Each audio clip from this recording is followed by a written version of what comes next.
Howdy everyone, Nimby here. Gonna be doing up some royal wolves this morning, excuse me.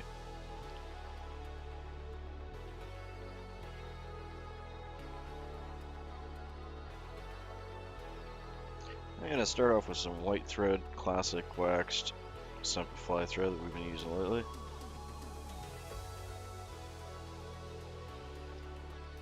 Yeah, I'm just gonna make a little thread bump there to start off with.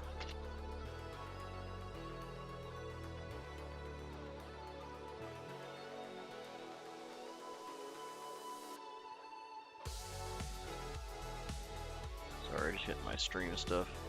Moved around here. Hey Muddy, good to have you in, man.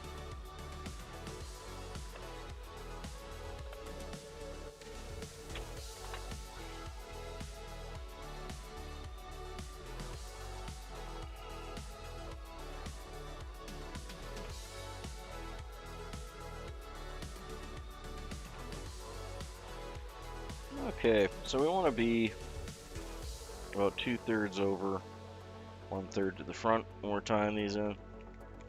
We're going to be using our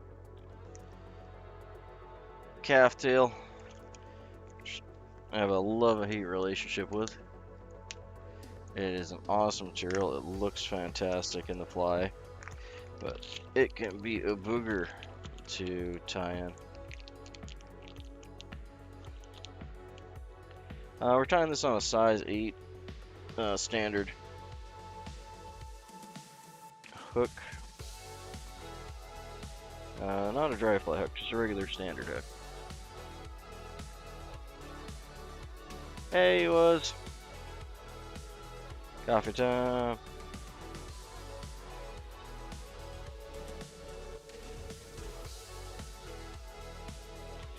Yeah, so one day Stream Element bots will actually take some time and customize you.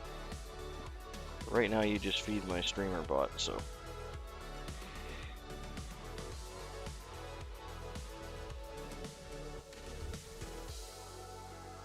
I'm gonna attempt to stack and clean this out. You don't have to. I'm going for the longer. The shorter stuff's generally on the top, longer on the sides. I'm gonna go for a bit of longer stuff, give me a little more to play with.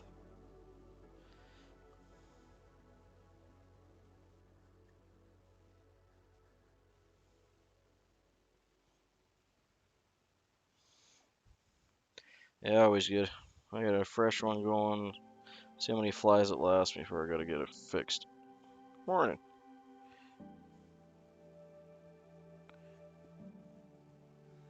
Hey, Jack Pepper, it's been a minute. How you doing, mate?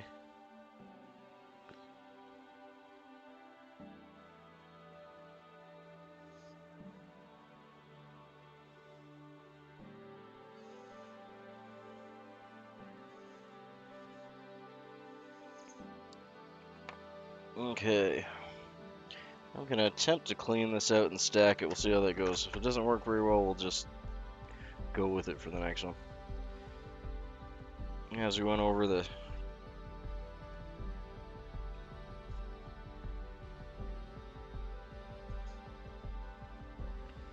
cool, you got some Ewos jigs.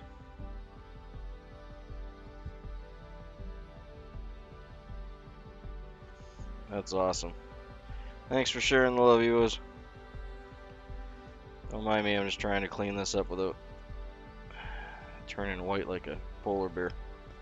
It's probably gonna happen anyway. We'll just go with it.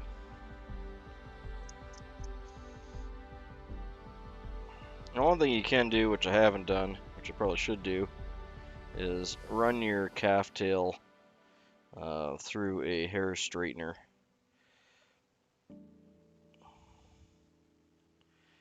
If you got a girlfriend or wife, you just borrow hers, or you can get a cheap one off one of the thrift stores. Doesn't have to be anything fancy, just little hot plates.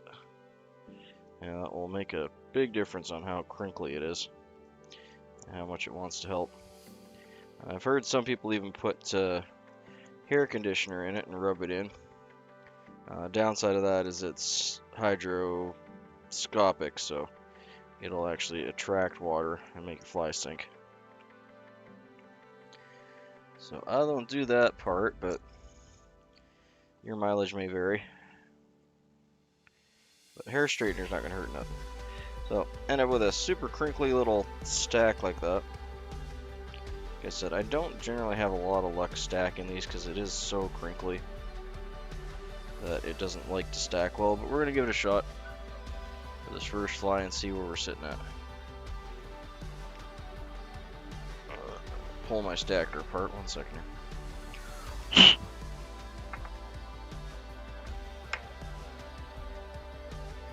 We'll pop them in.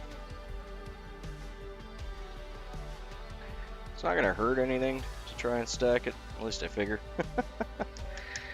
Can't get any worse than it already is crinkly wise, so let's see if we'll improve it slightly,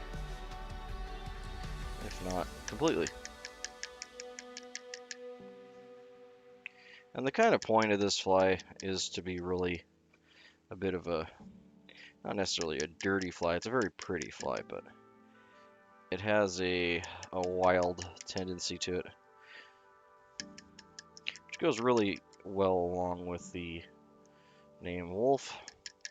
I was going to actually tie the tail with timber wolf pelt because I thought it would be really cool. I have a really nice chunk of timber wolf that has a beautiful top coat on it. Well, you look at that. It kind of sort of worked. Kind of sort of. A little bit. Well, guess we get lucky with some things, eh?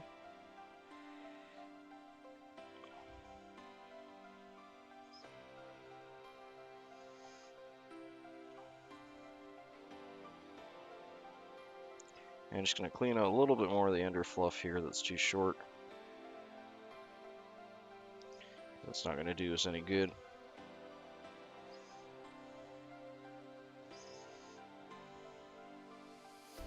Well, that does seem to have helped a little bit. There we go.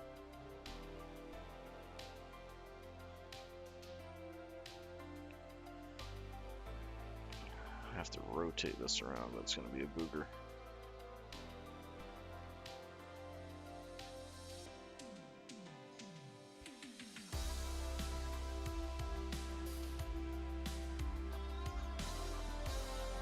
You want to pack it kind of like you'd pack a snowball.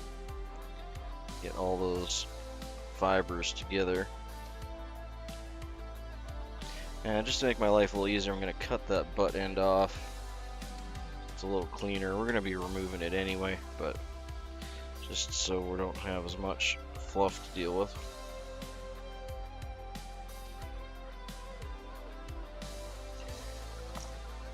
Wow. Reminds me, I really need to sharpen my scissors.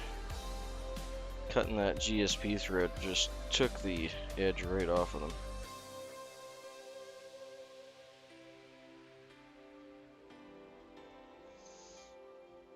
I know better. I know I should have a second pair of scissors to, or just a lot of people just use a X-Acto knife or an old razor blade for their GSP. And I know better. I know that it's going to do that. I just didn't do anything about it. Okay, so we're going to want this to be at least the shank length. And you can see I'm a little bit over the eye, and I want that because as I tie it in to turn it up, I'm going to lose about the distance there. So about a couple bodkin lengths. So we're going to transfer that over.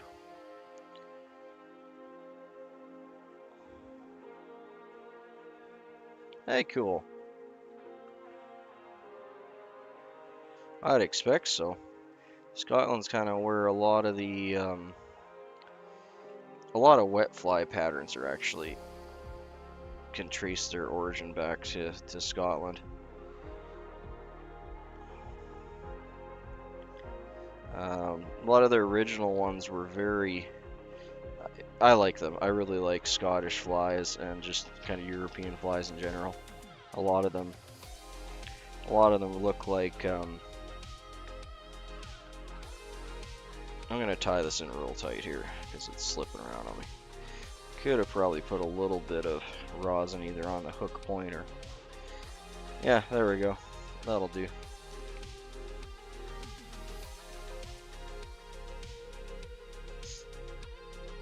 Glad you got your coffee, you was.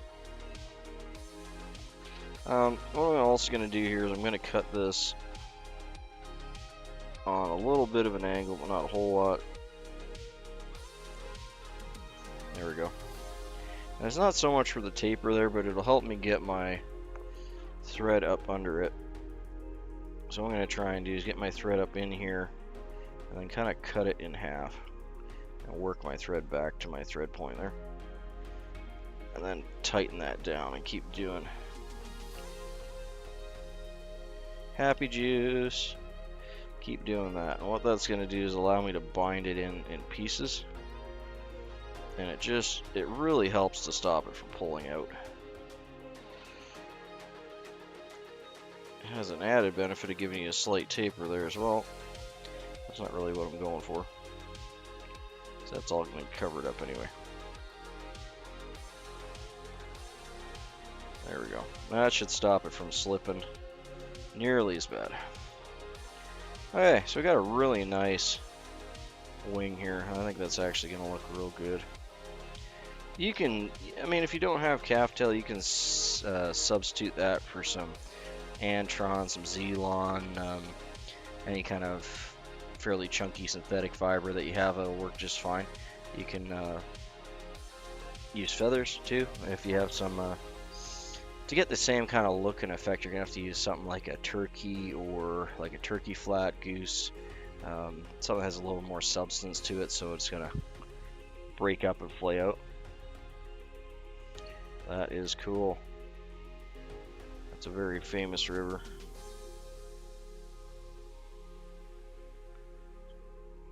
Oh, for sure, yeah, I always do that. Well, not always, but it's a very common technique for me to use with bucktail, especially with squirrel. That helps a lot with squirrel. It's more to stop the hair, like if you have a, yeah, exactly the tying method to do that little separation there where you cut it on an angle and slide your thread in.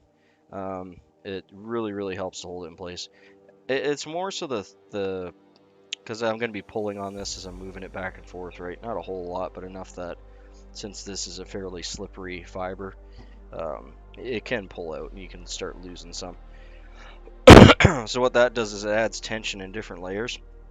So a good analogy that I've used for other people, I don't really have anything around here to, okay, pretend this is like a chunk of spaghetti, right? You got a whole bunch. You're holding like, you know, you're making spaghetti for the family. You grab your wad of spaghetti, right? You put a whole bunch of tension around the outside of the spaghetti, you can still pull the inner strands of the spaghetti out because the tension goes around in a circle, and you can hold it as tight as you want. You're still going to be able to pull the center strands of spaghetti out.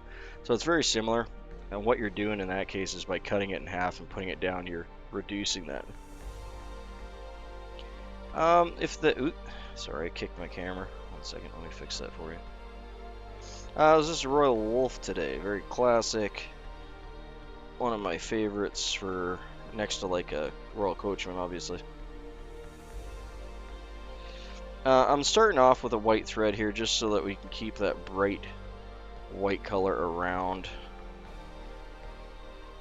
this, and then when I'm doing my cross hatches and stuff to wing this up, I'm not going to end up with a black base.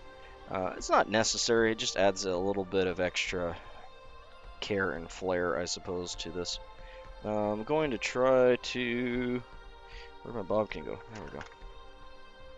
Okay, so for separation, it's really the best thing to do is just kind of do it by eye. I find if I pop my bodkin in the middle along the hook point, that really helps to separate it evenly.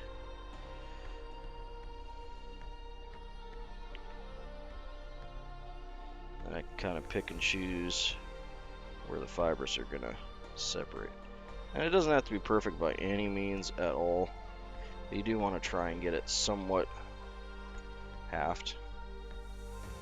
And again, this is kind of the most annoying part of tying this whole fly, is the crinkly nature of the the crinkly nature of the calf tail. And I'm going to come right across from the backside to the front on an angle. And once you separate it like that with the bodkin, you'll make like a little hole, and it'll kind of hold itself, if you're lucky. It'll kind of hold itself out. Now, my internal fly tire says to get all of these fibers, you know, to stop them from getting tied forward like I'm doing right now. But honestly, this stuff is so crinkly, you're going to tie a few fibers down. So it's honestly better to just tie them down and deal with them after, because you're going to lose some. It's just inevitable. Just like Xanos. I am inevitable. And again, we're going to do the same thing on this side. You don't need too many wraps, really. There's probably too many. 1 or 2 is more than enough to get these guys to stay apart. And I really only trapped a couple fibers up front, so I guess I could have been a little more mindful of that, but that's okay.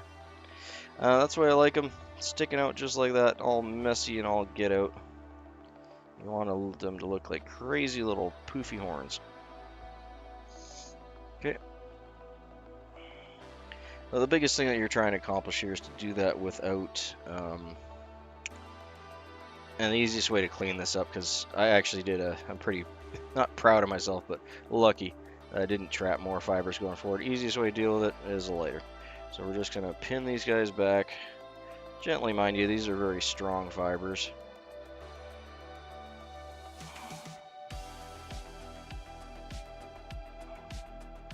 We got 2 of them sitting there, so I'm just going to also tuck my thread up under my, you can see the couple that I want to get rid of right there.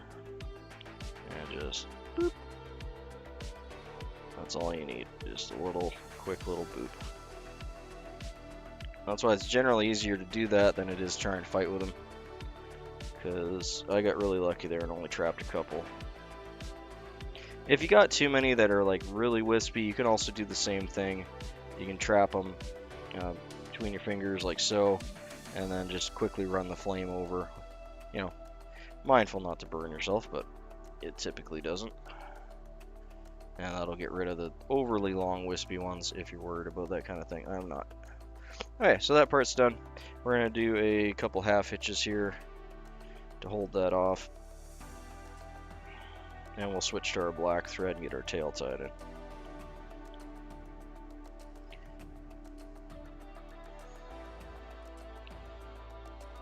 We're going to come back in after with the black thread and completely cover this. The white is really there just for the cross hatches that go through the wing, so that we're not darkening that up. We want a nice bright wing, and that will achieve that for you. So there you go. Those are separated right nice. I'm quite happy with those. Now traditionally for the tail on this, which will go a little bit to Iwa's question with the hair flaring out too much. If you're using like a did I keep any out here? I think I might have put it away just for that reason. You can use like a regular deer body hair on this. The problem is though that it typically flares too much. So your better thing to use is just some deer tail, bucktail. If you're grabbing it from the more closer to the tip of the bucktail, it's not, the fibers aren't as hollow and they won't flare as much. Besides that, the traditional pattern calls for moose body hair, which I do have, but I dug through my stuff, and you think I could find it? No. So, I honestly, when I'm tying these for myself, I just use bucktail or deer body hair. I don't bother with the moose. I don't have as much of the moose, and I don't know, like the deer body here is such a close representation. It's a little bit more on the floofy side, but what we're gonna go for is this darker tip here, because we're gonna try and get as close to the moose color as we can get. But this will go a little bit for Ewa's question. Just trying not to get the white in there if I can help it. Just give me a minute to separate this out. We don't need a whole lot, like a quarter to an eighth of a pencil is probably just fine. It's just a little tail.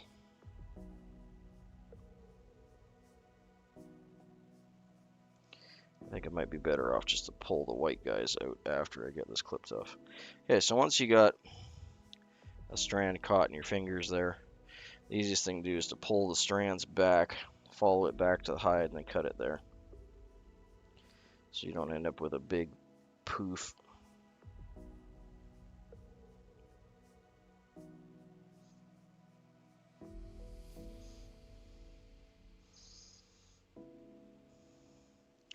Yeah, that's probably enough for like 3 tails, so I'm just going to separate that in half here.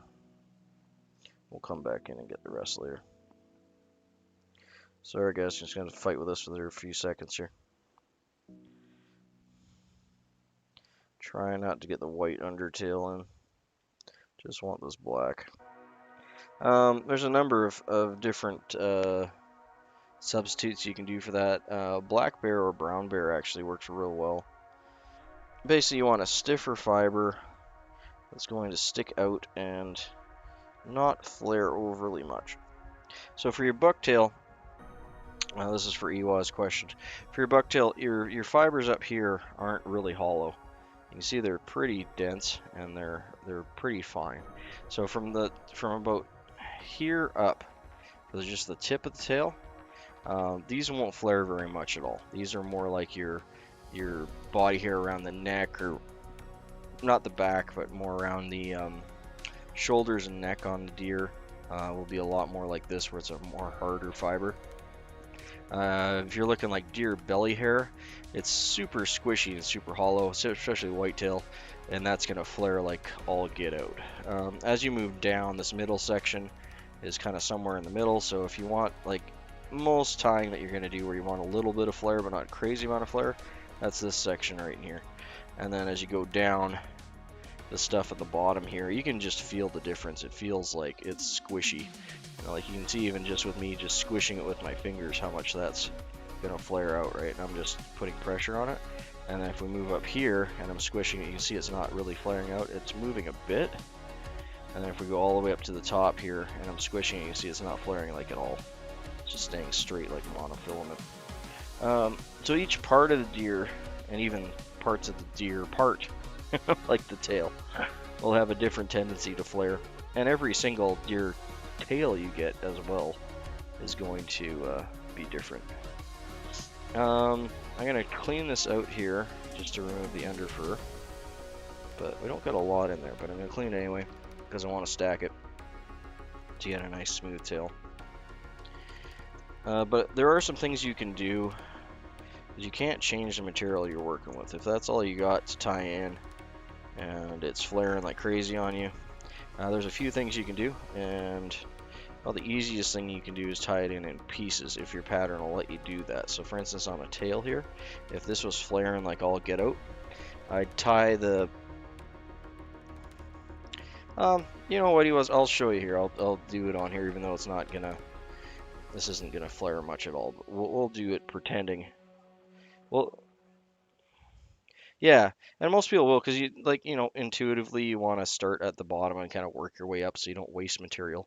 But try it. Just grab an empty hook and just, you don't need to cut off much, like, you know, just, you know, like 10 or 20 fibers, just enough to play with, and then grab some from the top, grab some from the middle, grab some from the bottom, tie them in each as a tail, and then cut them off after, and just practice with your torque and just like apply the torque, and you'll see like how much torque you can apply, like just putting more and more pressure on your, and just pulling it down. You'll see the hair lifting up, and then try it for the next section. Do the same thing and apply the torque, and you'll see it's completely different, like completely different. from one part of the tail to another, and from one tail to another. I have some tails that, especially if you're going from like whitetail to mule deer is a lot less flippy than whitetail as far as poofiness goes.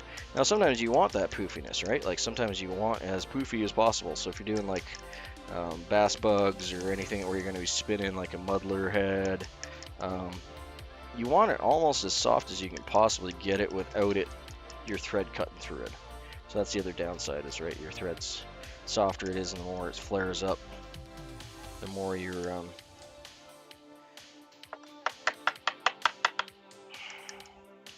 it's not stacking as well as I'd like it to, but we'll see what it looks like when we pull it out here. Oh, actually that worked out pretty good. I'm actually pretty happy with that. Okay, so we're gonna do this EWAS style, even though it's not necessary, just to give him a hand with the flaring bit. So what I'm gonna have to do here, just let me get rid of some of this broken fibers and fluff that's in there. I don't see any white hair. I think we did okay. Okay, so that would have been like a pretty kind of smack on perfect. It's probably a little bit on the heavy side, to be honest. But what we're gonna do, I'm gonna try and just separate this and then put the other half back in my stacker if I can manage it, just to keep it from going anywhere. So all I'm doing, EWAS, is I'm just separating it without trying to make a big mess. Ugh. Okay. So you do the.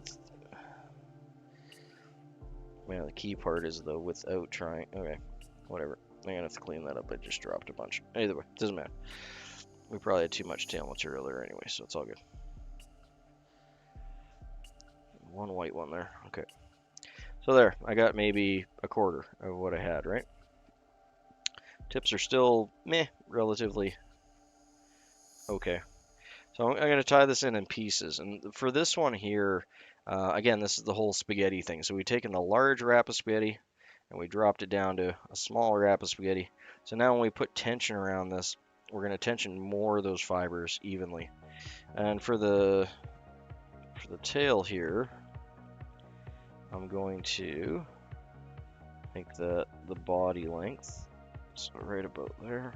Oh, I haven't even put my friggin' thread in yet. Okay, give me a second here. Sorry guys, getting ahead of myself. Of course my thread slipped off my spool on my bobbin and I only got one hand to work with here. One second.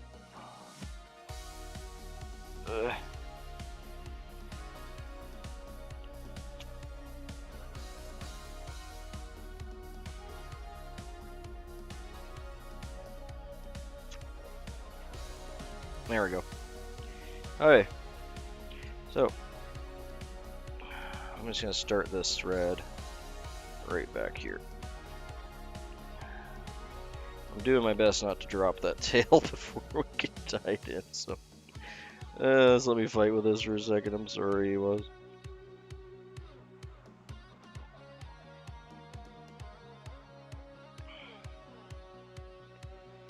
Okay, well, we're going to go just before the barb there.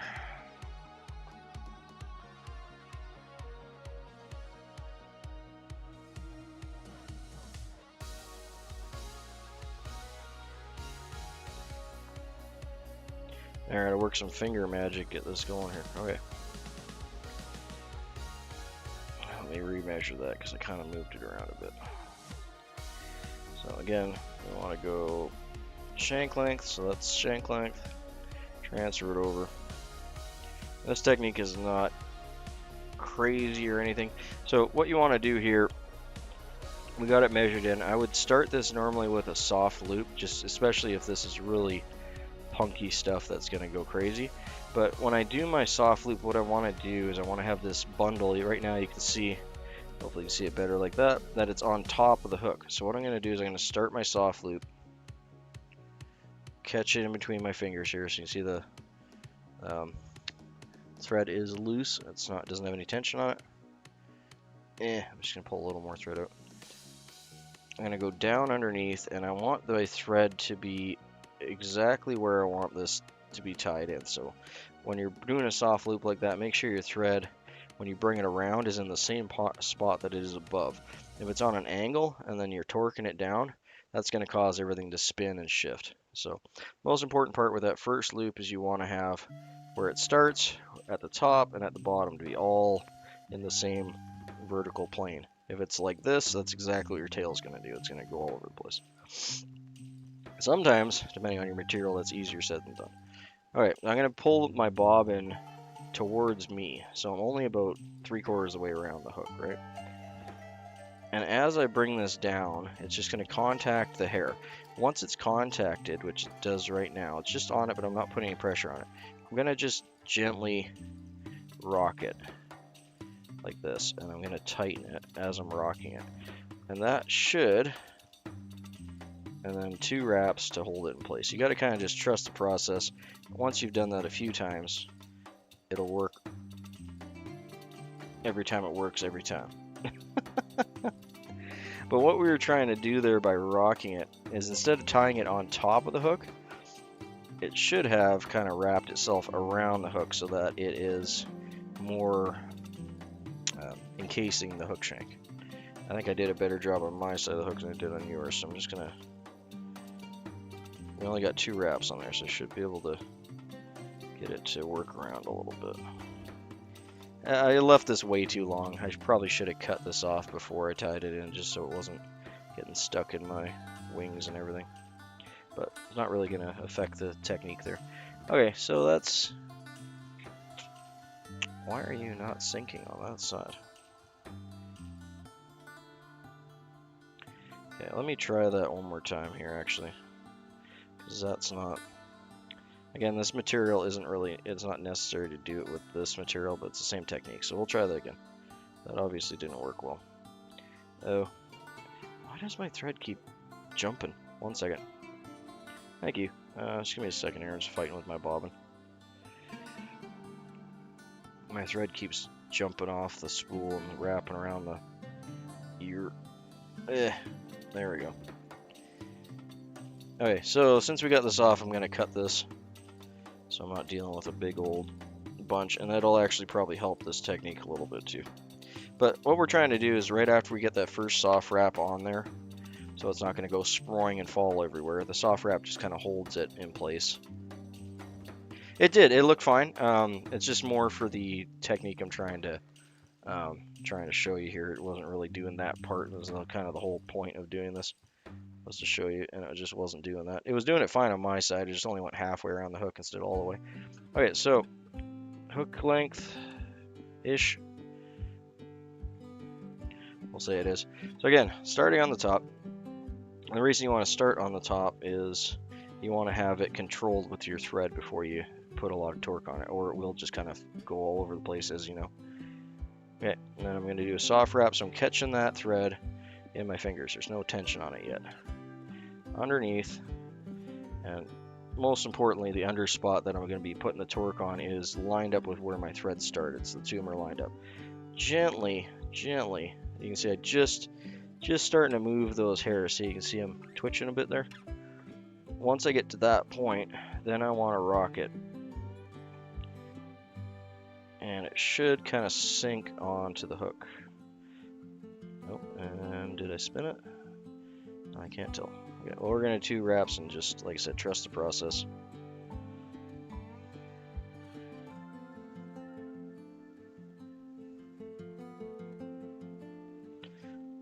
So instead of it on top of the shank, we should end up with it around the shank.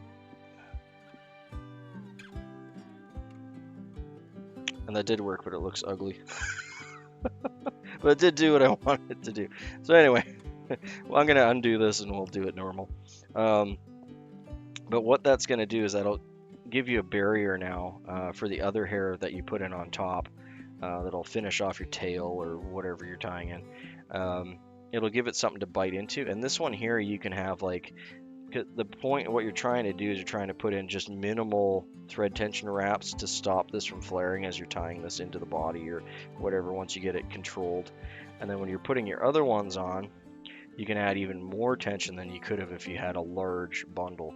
If you have a large bundle, to put enough tension to bind that middle piece in, it'll flare the top bit of the bundle way too much, and that's where you end up with those crazy flares. Okay, so I'm just going to tie this in proper now, because I do actually want this tail to be right on top of the shank instead of around the shank. But having it slip around the shank like that when you're doing your first tie-in, and then you take the other half or quarter or whatever you need to tie in and tie that in on top, and that'll stop it from greatly reduce the amount of flare, especially for tails. But you can do the exact same thing, like if you're doing wings like this, you know, like a caddis or different whatever's sticking forward. You can do the exact same thing and tie part of your wing in first and then the other part of your wing in after if your hair is super flary, and it'll really reduce the amount of hair.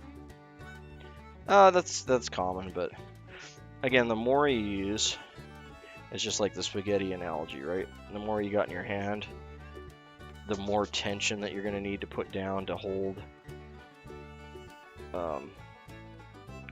that down, and the more tension you need, the more it's going to flare. So if you reduce the spaghetti bundle, and you don't need as much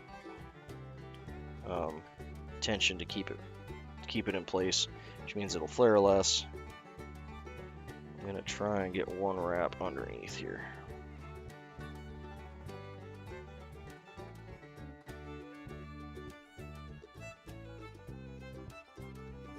And 2 wraps just to hold the tension from the under wrap.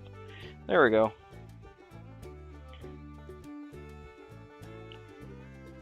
You know what? I think that's... Yeah, it's a hair on the thin side, but that doesn't look that bad. I might actually keep that.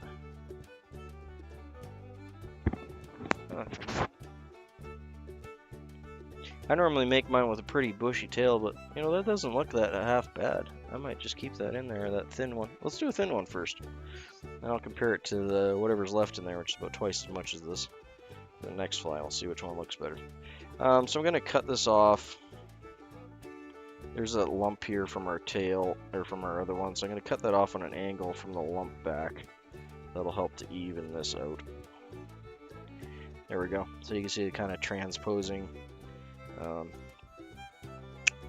angles there. That should give me in theory, a smoother body. No worries, Ewas. It's definitely a very common struggle point, and it took me a long time to figure out. When I was originally tying Tom Thumbs, I had a heck of a time with that, and it took me probably hundreds of flies before I really found a lot of good tricks out for keeping the deer hair from flaring. I'm just trying to make this body a little smoother now. It doesn't have to be perfect, but we are doing a floss section of the body, obviously, so I want to have especially this middle section right here as even as I can get it. There, that'll do.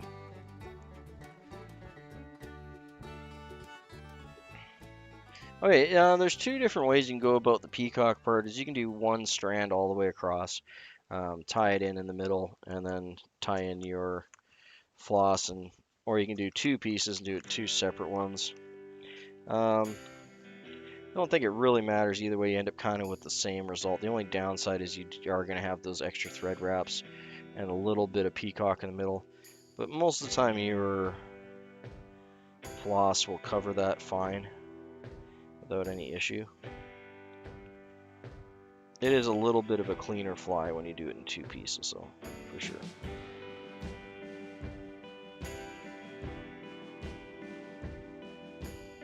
Yeah, and keep in mind, like I said, every bucktail you get is going to be completely different for the most part. So this is a good example of one you'd use for short, because you see how long that bottom piece is there, so that one's going to be a shorter one, but it'll be fine because I'm going to do 2 here. I try to avoid using these type as often because when they're long like this, they're typically really brittle as well. So I'm gonna actually cut off a good chunk of this, but we're only using a little chunk anyway. So this should do well for us. Or not just well, but well enough.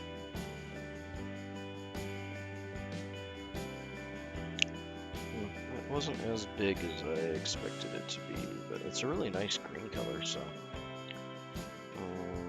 Okay, I'm gonna cut a little more off that then.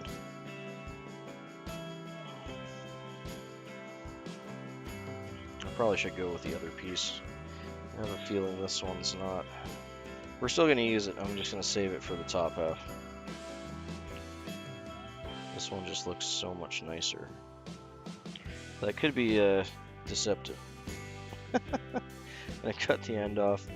I'm gonna tie this in with the butt end in. Normally I tie them the other direction, because if you tie them in with your tip end in, as you're working with it, your fingers are going to be pulling up on the peacock, which will flare the peacock out and make a nice pretty, you know, make it look pretty. But yeah, we're just going to tie this guy in. Now same thing, if you're doing the splits, you only want to tie in just the butt section in and keep that black thread where it is. If you really want a nice red, bright section in the middle there, the best thing to do in that case is to actually use white thread here all the way through instead of the black. The black will dull it out, and there's not a lot you can really do about that. That's just the way of things. You can make it a little thicker, that helps a bit, but in the end it's going to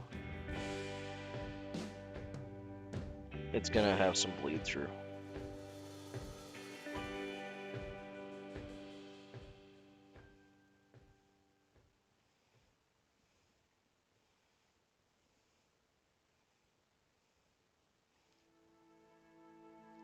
This isn't my poofiest. For a fly this big, I probably should be digging out my really expensive, or not expensive, but nice poofy peacock. This is a good size royal wolf. Now this is the point where you could just tie this off here like I'm doing, and then wrap this down, move up, and make another section. If you're going to be tying a bunch of these, they're just for your own box and you don't care, that's perfectly valid thing to do. But you just got to be mindful to cover it after. But I'm going to be cutting it off, and we'll be tying in the red next, and then we're going to go back and do the other. The other benefit of doing the two peacocks first is you can kind of butt up against the peacock on either side with the red floss and make sure that it's as pretty as it can get. You can also double up your peacock. A lot of people do that, and they'll use a bit of a thread just to make it a little more durable. So they'll wrap their peacock, almost making it like a bit of chenille with a bit of thread from their bobbin.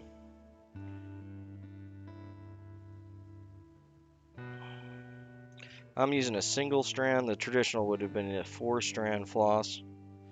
The 4-strand just drives me nuts. I do a bunch of it, but the single strand is just so much easier to work with, and I don't really see any downside to it, so that is what we're doing.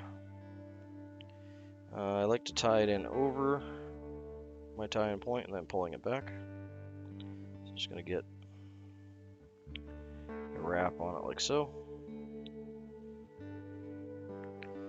and then drop it, and then just gently pull it back so we're close to the fibers. And I'm just tying that in.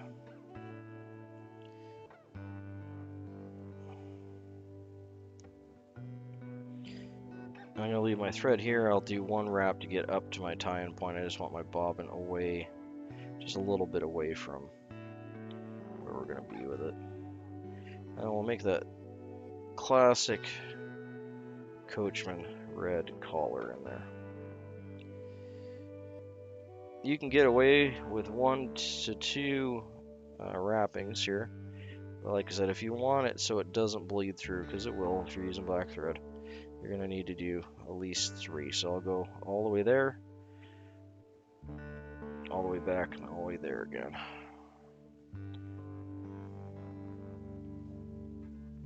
I'm normally finishing this part off like right below the point, which is also can be a little detrimental because the point is very sharp, and if you nick it with your floss, now you're kind of done. It'll flay on you, so you have to be super mindful of that. There we go. Some people like a really thin inside. Like I said, if you like a really thin inside there, another thing you can do is actually have a gold wire or copper even, but I like the look of the gold better. Have a gold wire tied in and then go over top everything, like including your peacock with the gold wire. It'll add a lot of durability to it. So if you are fishing these, and a little bit of shine, it just looks really good, like really good. If you are fishing these yourself and you just want them to last a bit longer, and you want a little shine for, say, creek fishing, that is an excellent alternative or addition. I can keep that little piece there. I think I can get another fly out of that. Now, since this piece that we cut off is not as poofy as I'd like it to be, we're going to tie these two together and just finish that front there with these 2 strands, because they're both, it's kind of thin on the thin side. And I would like it to be a little more poofier than what it's going to end up being. That's fine.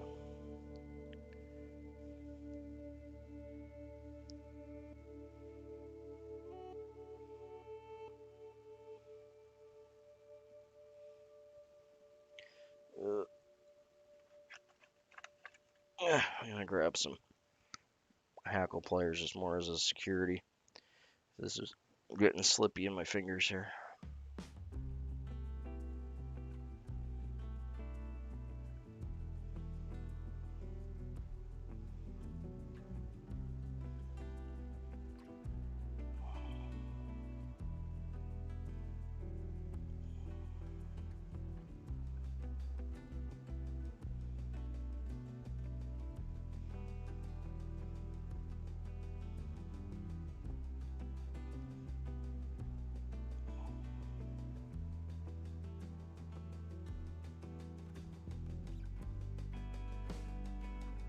Okay, I think we're good there.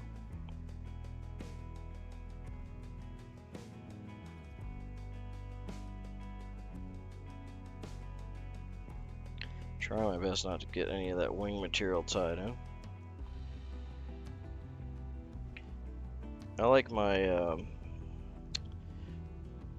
Thorax, I guess, peacock bump to be slightly bigger than my one in the rear, just because the hackle normally flows over top of it a little bit, and then they look, oddly enough, they look more even if you do that. So maybe I can show you with the bodkin a bit. So you can see this is like 2 bodkins less, and this should be 3. 1, 2, 3. Yeah. This one's just slightly bigger in the back, and then this should be 2. So 1, 2, which is a hair bigger than 2.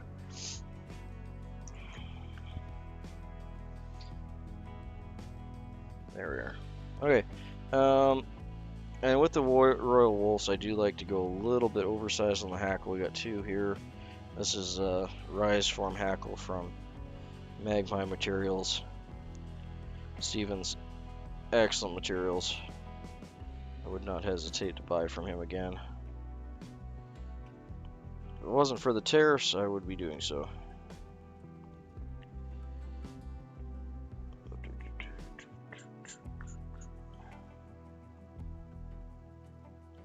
Okay, I'm just going to get rid of this fluff on the bottom here. It's just a little too long for this fly. I might have enough here to do 2 flies on this one hackle, but we'll see how much mileage we get out of it. Yeah, possibly.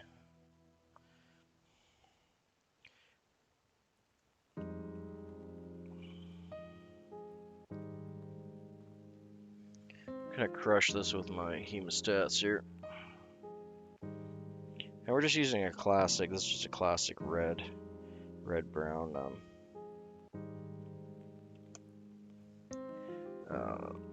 sorry, brain stopped working. Classic red brown hackle, nothing crazy.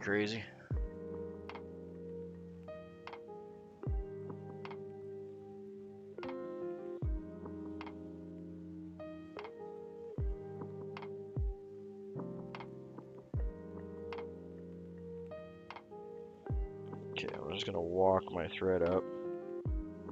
There we go. Good morning. Eric Slice, good to have you in, man. Just doing up some classic Royal Wolves today.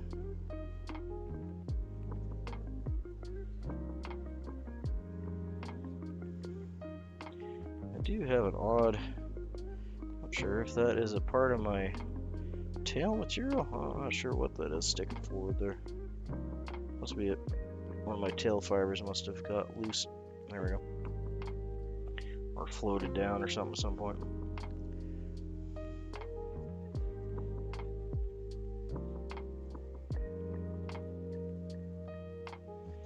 Okay, so the white thread is really only gonna help with where that goes through there at the bottom and at the top in between the wings. We use black and that would all be black. If you want a nice bright wing after the hackle goes on, you use the white thread there. Not necessary at all. I've definitely pounded out gobs of these with black thread, but if you want a nice Instagram bright wing, you use the white thread, or it just makes it kind of gray out.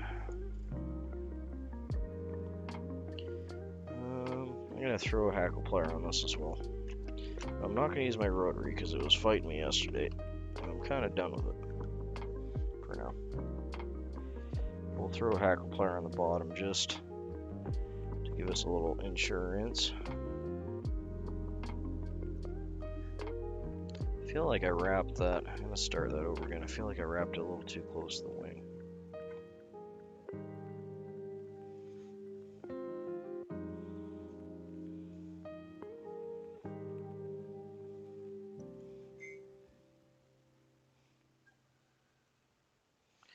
Okay. And again, I'm gonna attempt to not capture as much of this wing material as I can. Most of the time it's good if you're moving your hackle back and forth like that as you go by. A Royal Wolf traditionally has quite a bushy, heavy hackle on it. I'm gonna do one more back here. I should be good. Okay, now when I move it forward, I want to bring this up underneath, kind of covering that white spot that we made underneath the wing. I'm going to pull the wing forward and get my first two wraps kind of right up against the wing. So just bringing those back. Not only will that stand the wing up nicely, but it will give us a nice bushy front, kind of points them forward a little bit. Actually I'm gonna probably use this whole hackle by the looks of things.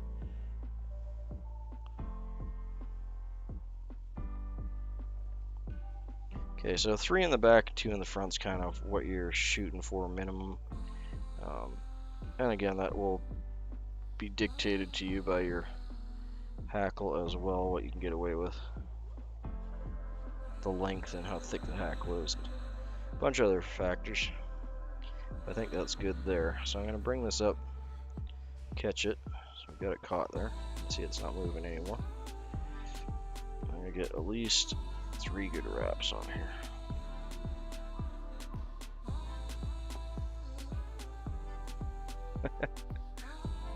Hey Jackson, thanks for saying hi, mate.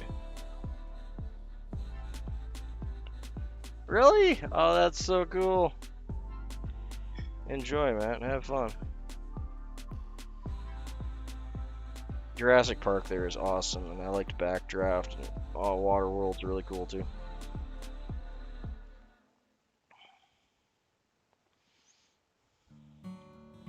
Okay, I'm gonna throw a half hitch in before I cut this off, just to push a few of those fibers back and just secure it.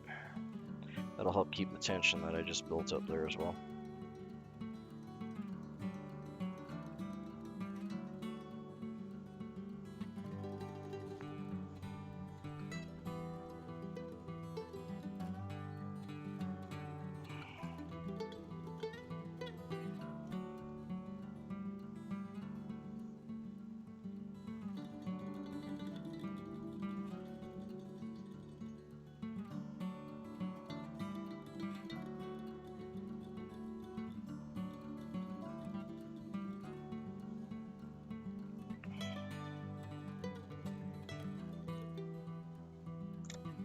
Okay, I'll cut that hackle off, call her good. I might be able to use this little bit of hackle on a smaller fly.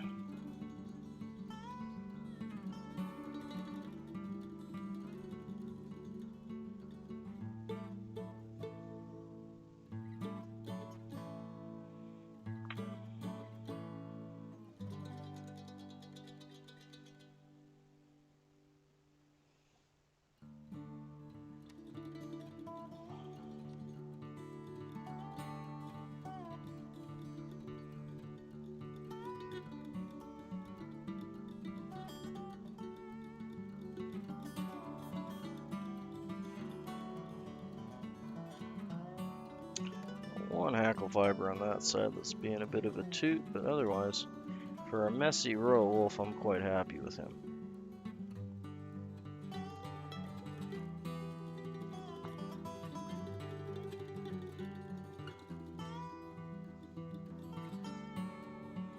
Yeah.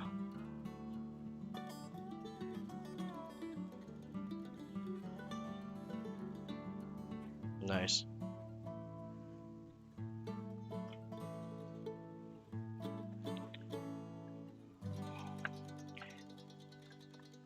It can be a bit of a pain to tie. Fishing wise, this one stands up a lot better than a roe coachman. And from a pure producing standpoint, it's probably better. My experience anyway. But from a aesthetic standpoint and joy of tying, I like the roe coachman better. That's personal preference. They're very, very similar. This one's just, I find it more durable. It just seems to cast better as well. But very, very, very minute differences.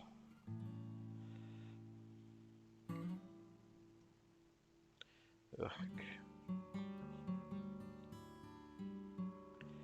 Dude, what's going on here? Come on, Nimby. Hold it together. Really? Come on, man. Trying my best not to get the hackle in there. It's like everything looks good, and then you get it right up against the hook, and it's like one of them just jumps forward and goes, "Hey, here I am, tie me in." No, stay put. It's like trying to tell a 5-year-old, like, stand still for 30 seconds. And then they'll start swinging their arms around. And you're like, no, stand still. I am standing still. No, you're swinging your arms. No, I'm not. I'm not touching you. I'm not touching you. All right. There we go. That's enough of that.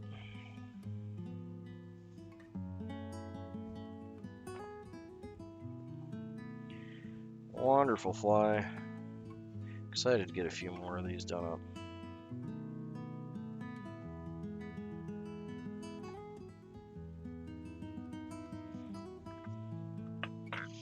Yeah, very classic roe wolf. Again, we could move over to a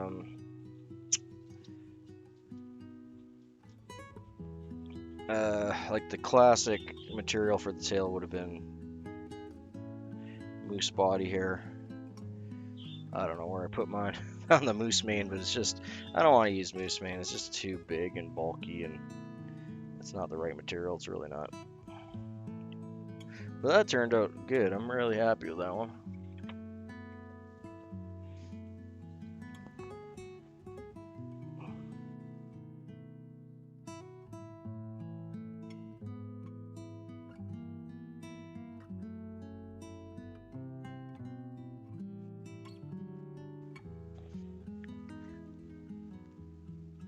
Hey, thanks, Rob.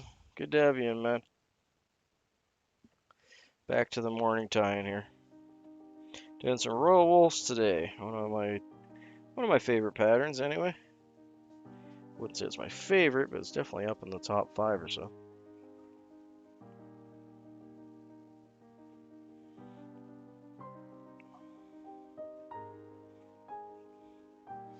And this pattern seems to take like a lot of abuse whenever I'm fishing it. It just seems to get destroyed by the fish.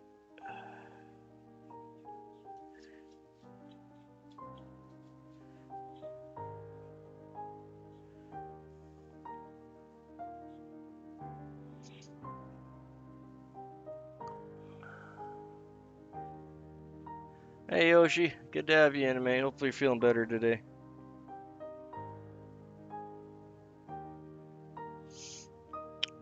I'm tempted to throw just like a whiff of Sally Hansen's on there. Maybe I will. Let's just give it just a little knacker.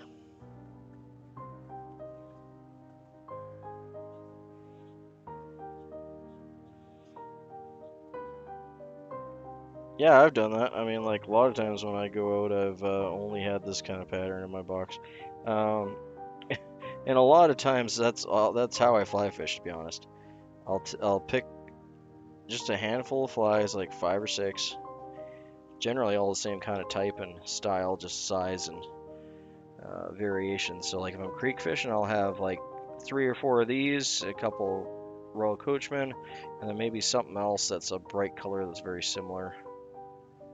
And then maybe like 1 nymph if the dry stuff's not working. And then I'll go hit the creek. And I know that's completely opposite of the whole match your hatch mentality that a lot of people, like you said, have, but I found that's extremely effective because what it does for me is it forces me to get good with those couple flies I have in my box.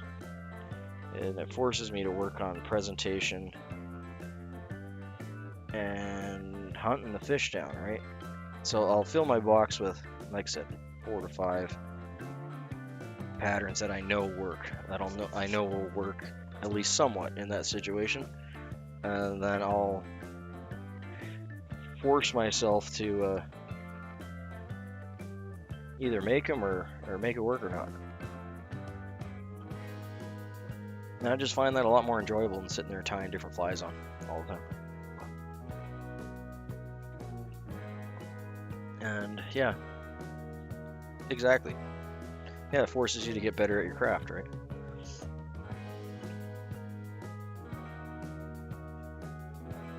And you're not always throwing out a cheeseburger every time.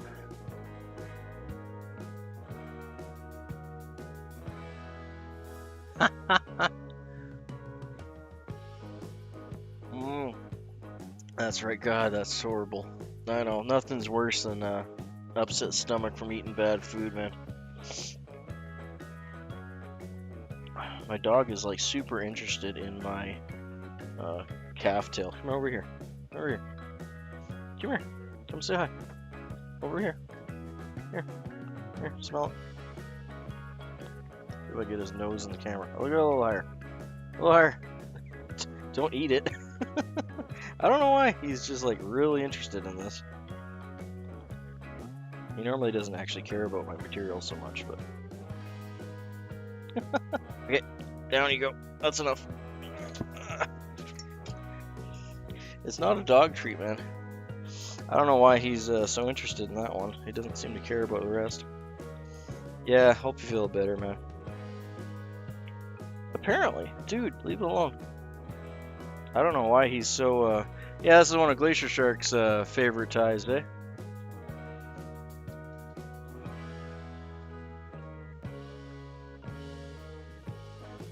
Oh, did he do a little video on it? I wonder if he did. I'll have to check it out if he did. That's cool.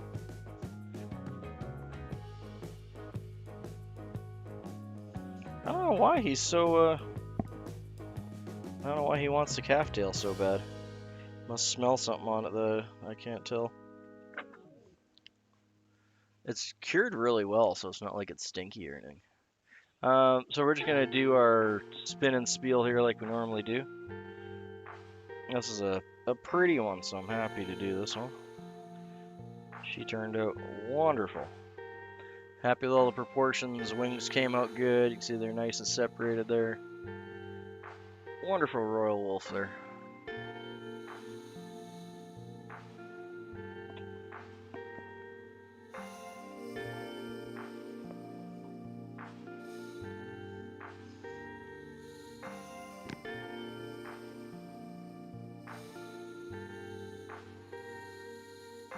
And on the vise today we have a royal wolf. One of my personal favorite patterns. Is very similar to a royal coachman, obviously for the name, and it has traditionally would be tied with a moose body hair for the tail. In this case we just use some darker colored bucktail in place of the moose. We have some peacock going up for the first wrap, some red uni floss and single strand in this case, and some more peacock for the next thorax bump. Some red hackle tied up in there, and some calf tail for the wings. The calf tail gives it that really awesome, poofy, crazy, all get out wing look. That's very traditional for this pattern. Wonderful little fly. You should definitely have a bunch of these in your box for different sizes. And excellent for creek fishing. Trout just murder these things. They're just an they're not an imitation pattern, they're an attractor pattern, and they work. They're just plain up deadly. You should definitely have a bunch of these in your box. A classic that still pulls the fish in all the time. I will always have a few of these in my box. Wonderful little thing, eh?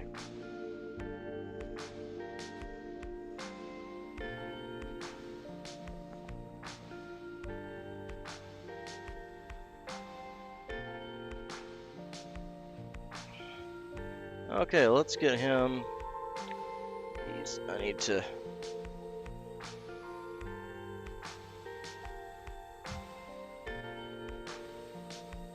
Hey Shark, I just did. Do I still have it around here? Where'd it go? I just followed all the new. I just had it here too. I just did it last night. I just followed all the new paperwork rules to reship that the flies to you, you and Rob. So I should have them out in the mailbox later today. So they'll be on their way for you guys. So since the tariffs changed, they changed all the rules, and I'm able to send it now. Hopefully with less trouble than last time. Let's pop him in here.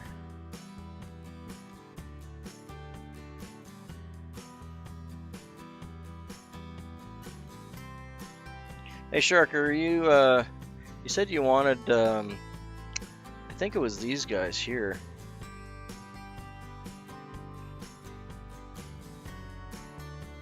Let me know if it was these ones here that you were talking about.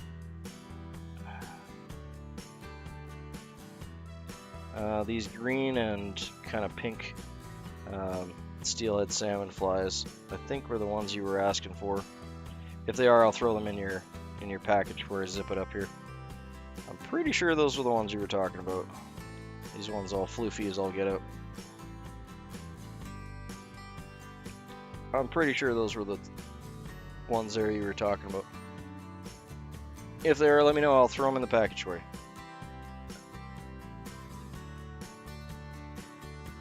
Okay, so we're getting another one going here. We're just gonna use. I'm gonna switch it up and go with. Yeah, I'll do that. I'm gonna go with this size 8, and we're gonna go with a dry fly hook. That was a standard hook before. I normally tie these on a standard, even though it is a dry fly. Just like I said, they just tend to get beaten up so bad because I fish them really heavy.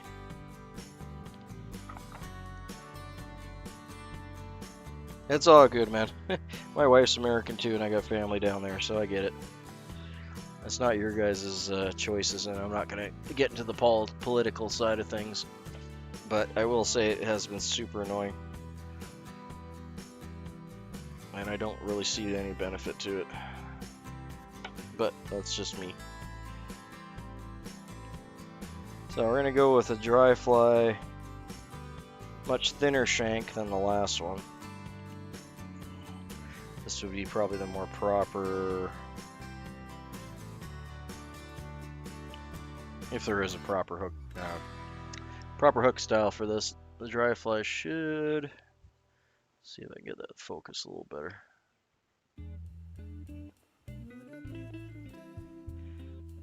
Yeah, I mean, like, I get it if you're shipping, like... Okay, I'm going to try not to get into the political stuff. I'm just going to throw this in there quick. Is that removing the de minimis just caused so much more paperwork that it probably costs more for everyone to do the processing. And that was the whole point of de minimis anyway. It costs more to actually process the paperwork than what you end up getting out of it. Oh, I'm doing the wrong thing.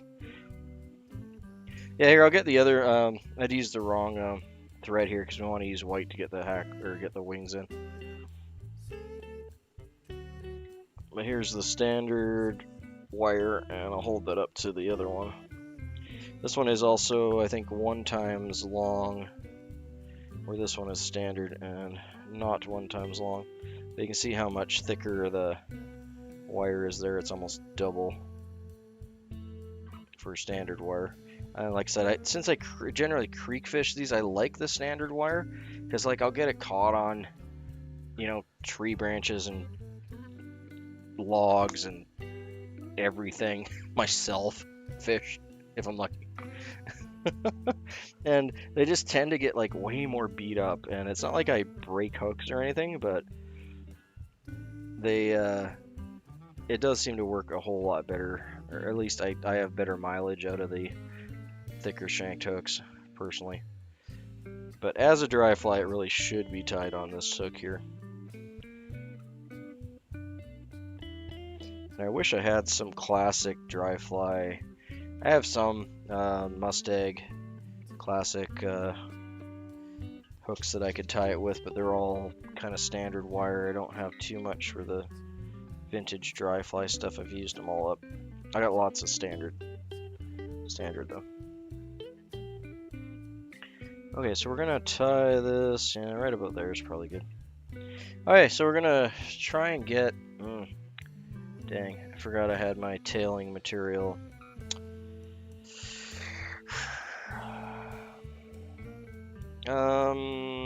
Just wondering if I should just tie the tail in first, because I already got it in the stacker. That's kind of annoying. I'm gonna pop it out of here and we'll just restack this, and I'll switch over to the wing. I forgot we just halved our tail last time.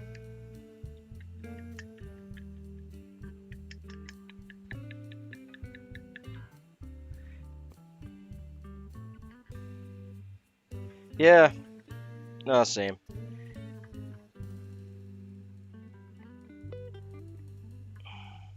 And they're like, there is a little bit of benefit to having a thinner hook with dry flies. Is obviously they're gonna float better.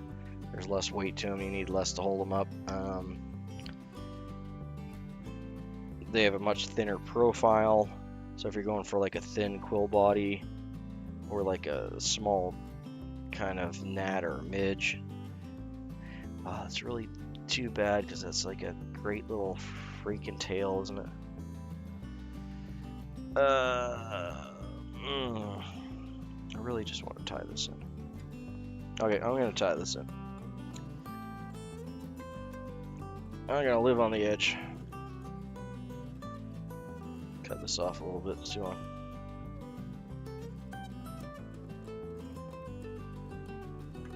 Yeah, steelhead are a life experience, mate. If you get a chance to do it, do it.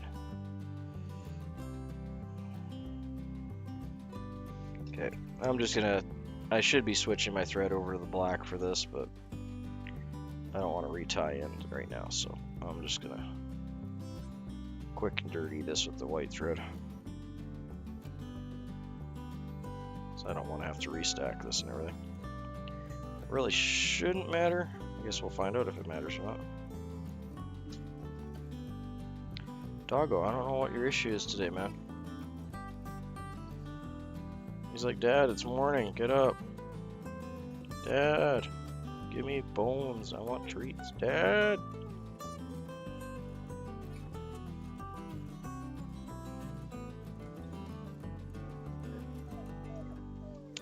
Yeah, I'll be with you in a sec here, buddy. Just give me a second. Let me get this tail done.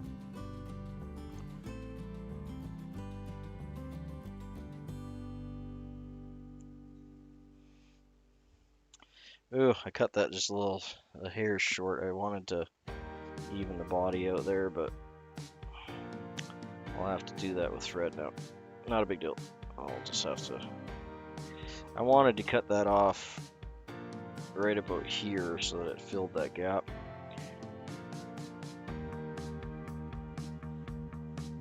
Really? That's surprising. I can't say I've actually lost one. Because they have, like, as long as you got good sharp hooks, like, they have a pretty bony jaw, right? So, if you can get it in there. Might want to try hand sharpening your hooks and making sure that they're just, like, cat claw sharp. That might help you out. Because they do have a pretty good, you know, bony jaw on them. But once you set into that, of course, in a lot of places you're going to be using barbless too, right? But if you get them to set and sink in there, you should be good. Okay, so we'll get the calf tail going. Hey, doggo. Alright, my dog needs to go out here. Just gonna, excuse me for a sec, guys. I'm just gonna let him outside. Come here, doggo.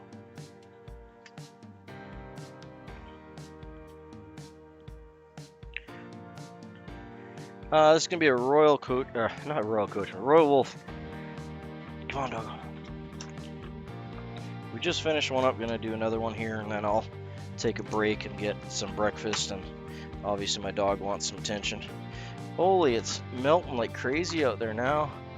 Wonder what temperature it is.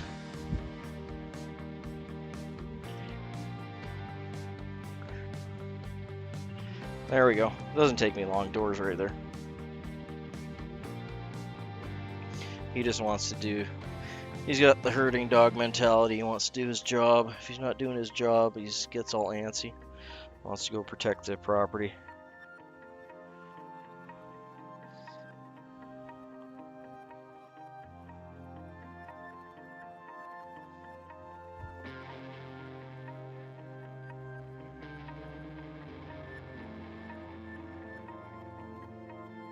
Yeah, thanks, Rob. Yeah, Rob, if you get a chance to do a steelhead charter, I mean, they are a bit, it's almost like salmon or sturgeon. Like, you kind of have to know, not know what you're doing, but know the area and know the river. So that's why, that's why it's a really good idea, well, as far as charters go. It's its own kind of thing, especially for the area. So if I was going to blow money on a charter, that would be one of the type. I would spend money on a charter if it was for steelhead, salmon, or sturgeon, because they're all very, very dependent on the point in the river that you're at, or lake, depending on what your charter's like. But yeah, they're all very, very dependent on the specific, like, even section of river. So you really need to have, like, a local guide to have a lot of success, or have a lot of free time to experiment yourself with the river, because they can be really finicky buggers. Alright, so there we go. I'm gonna try and stack this so we can get it a little bit closer to flat, but again, it's calf tail, and calf tails, well, calf tails, never terribly easy to work with. I might have a hair too much in there too for the wing. We'll see how it looks when I finish cleaning it out. I always cut a bit more than I'm gonna need.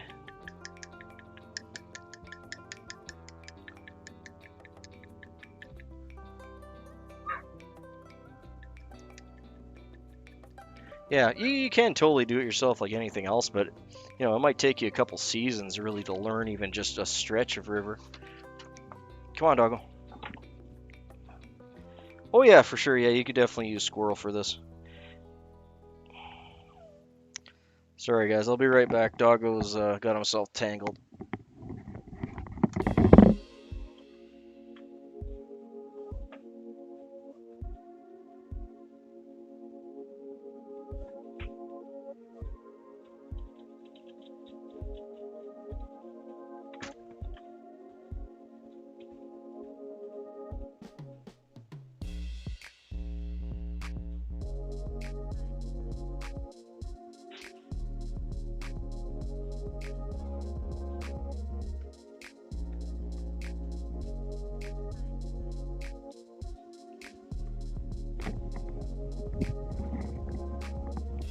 Hi, sorry about that. Hopefully he'll behave himself now.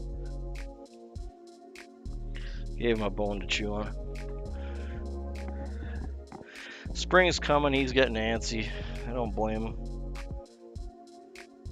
Okay, so we're gonna get that tied in.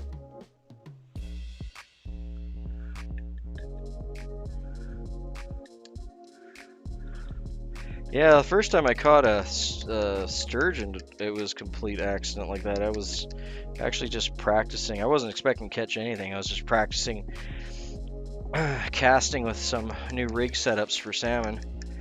And I thought I got it caught on a log, and it took me like 25 minutes to bring it in. Like I'd pull back, you know.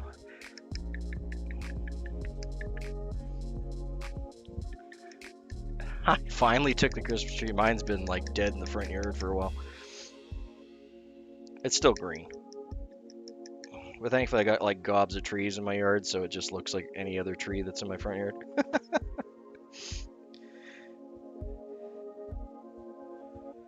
But once it's not frozen to the ground, I'll get rid of it.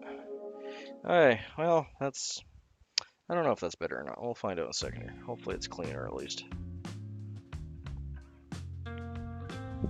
Yeah, so I'm going to thin this out a good bit.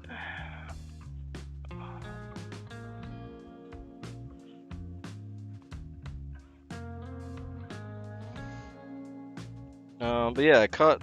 First steelhead I caught, or sorry, sturgeon I caught was like that. Where I was actually just... I wasn't really planning on catching anything. I mean, there was salmon in the river. And there was a chance I could have gotten one. It's just very, very low. Because they weren't really running yet, but I was just getting all my gear set up and re-oiled my reel and was trying a few different lengths for leaders and lengths for the weights and everything like that, and different swivel setups. Well, you know, all the stuff, right? And I thought I got caught on a log. Nah, calf tail never stacks all that well. I'm just trying. Sometimes it works out and it works and gets a little smoother, and other times it doesn't. I really should have cleaned this calf tail up by throwing it through a or used a hair straightener on it. So that's still better than it was, so I'm happy with that. But yeah, I thought I got caught on a log, and I pull back, and you normally have to pull back and then either wrap the line around your reel seat or your arm and just kind of walk back until you break your line, which is never a fun thing to have to do, but that's how you get your line out when you're caught on the bottom. And I do that, and I start walking back, and I can feel it move a bit, and I'm just like, oh. So I, you know, reel it in, pull up on the rod, and I can feel it just moving. Like it's like right at that tension where it's going to snap my line, but it's not snapping my line, and it's moving forward. So I'm like, oh, cool, I might actually get my, whatever I'm caught on is like moving off the bottom. Yeah, you can definitely use squirrel tail for this. If you're using a squirrel tail, I suggest tying it in 2 chunks, tying a smaller amount first, and then your second amount on top of that, and it won't be nearly as slippy and pull out on you. And you don't need a whole lot either. Like, you see my tail's somewhat sparse. You see a lot of people tie these with a pretty heavy tail. I don't really find that it's necessary at all, Okay, I'm just packing this in my fingers like I would pack a snowball, so I get all the fibers together. Wow, that's chunky as all get out, ain't it? Okay, so what we're shooting for is the body length, a little bit more because we're gonna fold it over. That's about right there. Yeah, but I definitely I've used I prefer red squirrel, but I've used red or gray squirrel for these, and it works fine. It's nice because it's very durable. So if you're actually hooking up on these, like especially creek fishing, and it's just small fish that are nailing your stuff over and over again, the squirrel works really well because they don't obliterate the tail right away. Because the squirrel's really tough. So if you're just playing around with like creek fish or stuff, then the squirrel actually works a lot better than the moose or deer. But personal preference.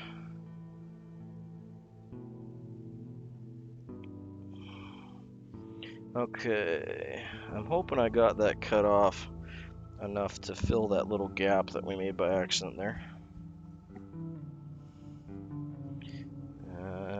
Let's eyeball it. If not, I'll just fill the hole with. So I'm going to do 1 or 2 wraps to kind of pin it down a bit. And for this part here, I'm going to take my finger and put some tension on the thread there, just so I can make it loose without losing my tension. And I'm going to walk the thread through the middle of that hair. And then tighten it down, and do it again. So I'm just going through the middle of the clump of that hair. And you only need to do that 2 or 3 times. And that will pin it down so that it's much harder for it to pull out when you're pulling it back. Not so much for the fish, just more for the tying process. Yeah, I was just a hair short. Look at that. So I got a little cavity to fill in there. I was hoping I went a little far, but didn't want to overdo it and make a bigger lump.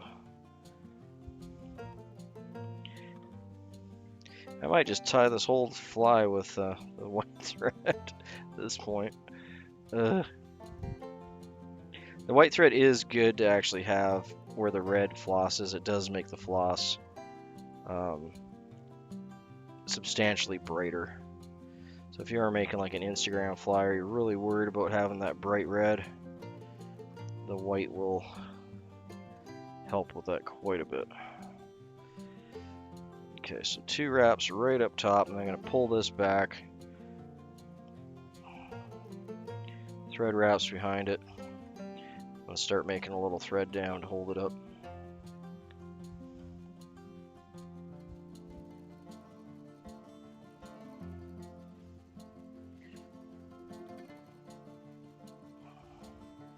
There we go. And I'm not going to cut my thread off yet because I want to use the white to separate. That's the main reason we're using white here, is to separate the wing, which is nice and on top and a good amount. Man, that's just crinkly as all get out. There's nothing else like calf tail. There really isn't. Unfortunately.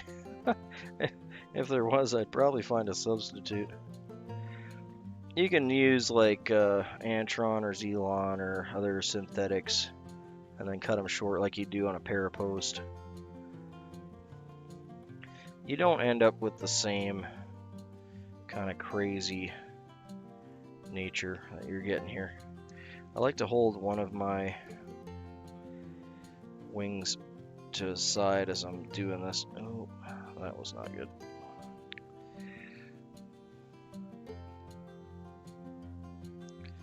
There. Same thing in reverse on the other side. Now, a lot of times when you see people figure 8 wrapping, they'll do a single wrap on either side. I typically like to get 2 in myself. Okay.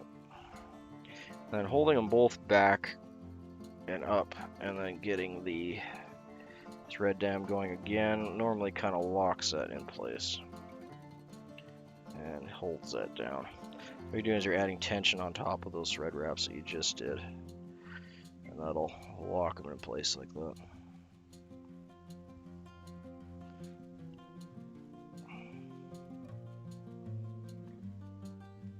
Beauty. Okay, yeah, that turned out well. And I don't have anything to zap off this time. Holy cow, look at that. That almost never happens. Okay, cool. We got our 2 nice crazy little white wings going out.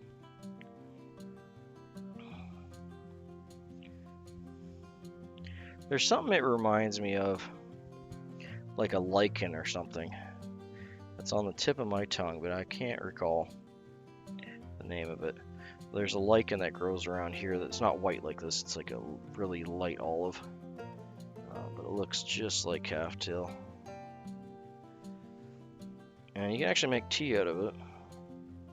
It's really high in vitamin C. And it has antiseptic and antiviral properties to it. The natives here would use it for bandages. Collect a bunch of it, dry it out, and it makes an absorbent and antiseptic bandage. So, cool. Well, I guess it's technically a plant. Well, it's a plant mixed with a fungus. In a symbiosis. Okay, so did I tie that off? Yeah, I did. I'm gonna throw some. I'm gonna throw a whip finish on there. I don't really need to, but I'm going to, just because it's nice and clear and I can get it in there easy.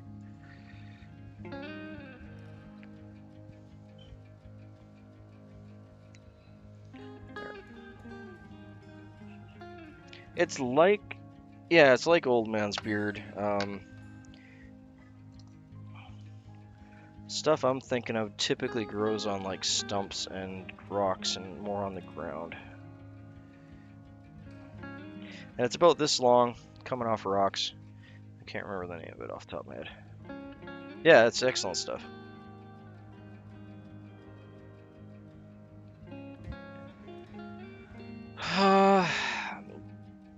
Like actual tea leaves?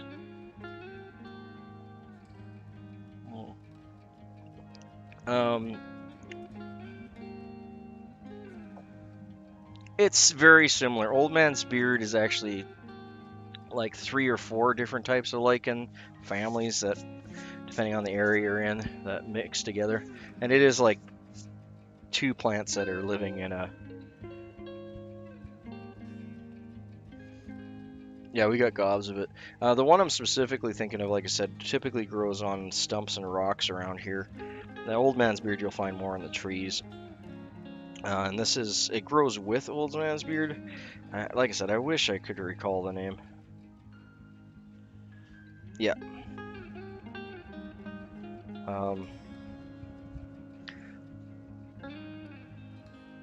Old man's beard has its uses too. It's definitely... I'm gonna try and just tie it in here. Old man's beard has its uses for sure. See, the problem with inflammation in teas, like if you're talking tea, not like... Yeah, if you're talking to like tea, like not, I'm gonna make some tea out of pine needles tea. Tea has caffeine, and caffeine increases your heart rate, and that typically will increase inflammation. So, even though there are properties to tea that helps with inflammation, one of the main components of tea is caffeine, and even in small amounts will increase your blood pressure, which will give you more problems with inflammation. So, you know, your mileage may vary.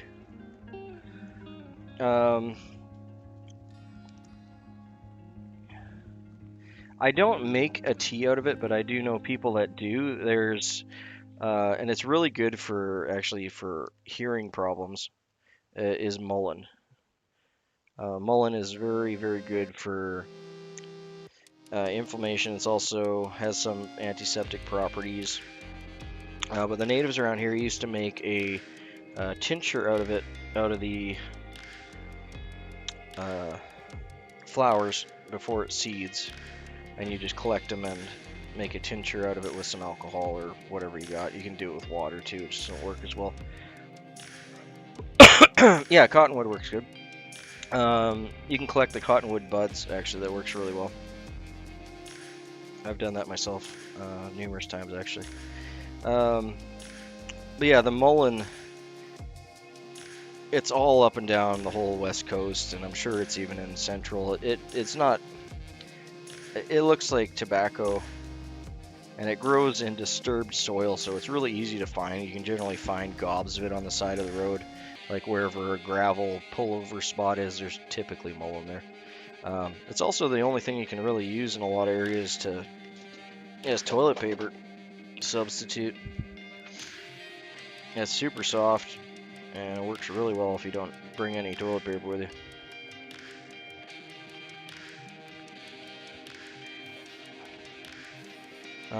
But in that case, they used to also smoke it for lung infections because of the anti-inflammatory properties of it. I do know, like I said, quite a few people that do make a tea out of it. I haven't ever done that myself, but I've done many other aspects of it. But I will attest to the whole ear thing. It's really nuts. Like you take they have these long flower stems, and they have a 2-year cycle, so you can only do this every 2 years per plant. But a lot of times you'll have young plants living next to older plants, so there's always some that are flowering. But they have a 2-year flower cycle. So on the 2nd year, they'll put up a big stalk, and it'll be bright yellow flowers that are coming off, and that's what you want to collect. And what you want to do, I mean, the easiest way to do it is to actually cut it off, flip it upside down, put it in a paper bag, and just beat the paper bag and get everything to fall on the bottom. Yeah, that works too. But yeah, flip it in a bag upside down, collect all the flowers and the pollen and some of the seeds. You'll just get a mix of everything in there. You want to pick out all the nastier stuff and then throw it in some alcohol.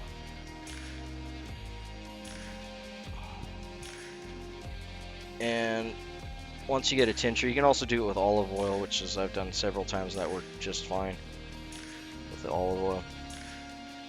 And you just put a couple drops like in your ear canal, and it is crazy how well that works. The hemp plant actually has very similar properties that way. And they have like we don't have it naturally up in this area. Well, we have a lot of unnatural hemp, I'll say that, in this area.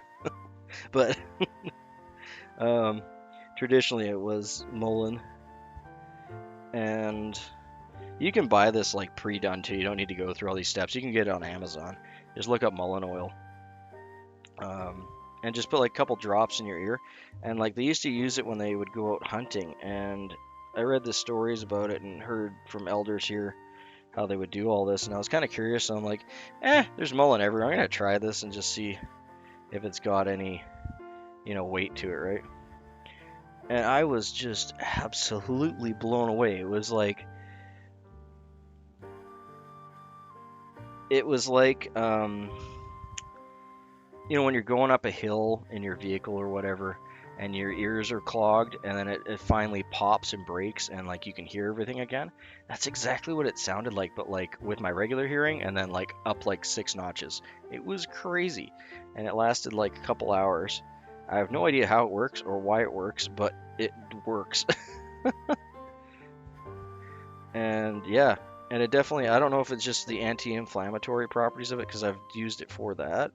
I know that's definitely a thing. But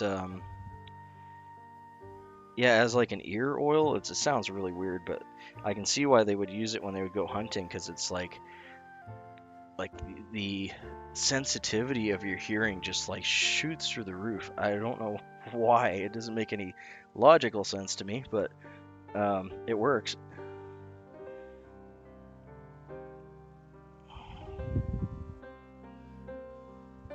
And it's plentiful. It's easy to find. It's cheap. It works really good for uh, chest infections and things. Yeah, that's exactly like the natives used to use it during hunting so they could hear the animals and stuff, right?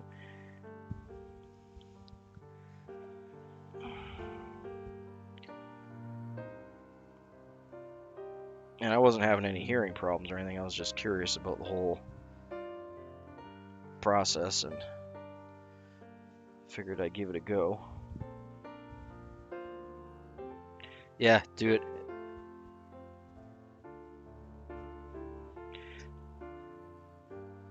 Exactly. Yeah, it loves disturbed soil. So a lot of times, like on the side of the road, if you have snow plows in your area, it'll grow all over the place there. If there's like a gravel pullout where a lot of people are pulling in and out, you'll find it there. It's kind of a ditch weed, unfortunately. But all that being said, if you are consuming it, you want to be careful where you're grabbing it from, especially if it's on the side of a road, that it's not, contaminated with any toxins or anything, right? But it's so plentiful, I'm sure you can find a relatively clean place to harvest some without putting yourself at risk. I'm just going to grab a hackle plier here. I'm getting kind of short.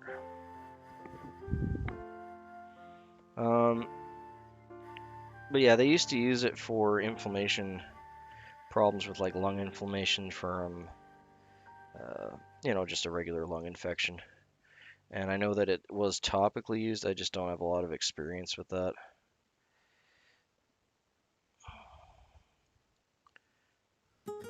So I can't give a lot of advice on that end of it. But I will say that the whole ear thing blew me away. It was just like, holy man. It's like, why is this stuff not patented and sold? It took a while to make it, though. I mean, like, you gotta let it sit. You gotta let it, make sure it's not, like, fermenting or going crazy. No, it's not like it was hard to do, though. It just takes time. But yeah, the cottonwood, actually, right, probably, like, if you're more south, it's probably right around now that you want to be collecting it. When the buds come out, and what you want is you want the sap off the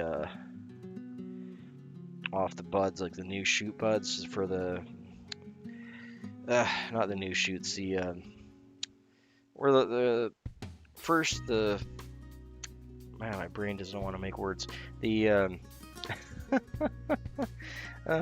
where the new leaves are coming out. You want to collect those off, and it can be really sticky and kind of messy to collect and everything. But it has aspartame in it, or aspirin. It's like the same thing as yew trees, and there's a few other trees that have that. But that's exactly where we used to harvest aspirin from originally, was that. So it is a legitimate thing. It's just messy as all get out and sticky, but it does work.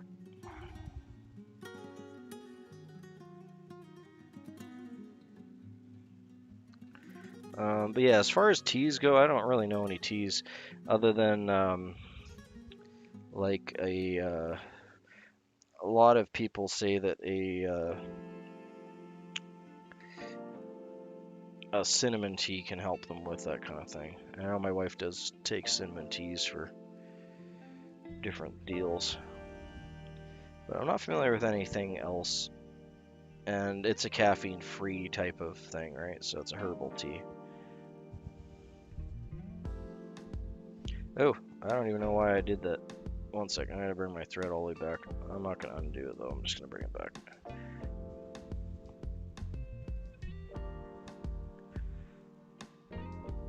Oh yeah, they're messy trees. I like them though. I know a lot of people put them down for different reasons, but honestly, they make good firewood too. A lot of people say they're junky firewood, but I didn't mind. I burned quite a bit of cottonwood because it's readily available, and it's not ideal. I mean, I would rather burn like some really nice dense fir or apple wood, or whatever. It's not my choice wood, but it does its thing pretty good. I'm actually pretty impressed with it. You got to dry it out proper though, but it's a good hot fire, and the ash is really white, and it doesn't make any creosote really at all. So, and since you can get it in nice big rounds typically,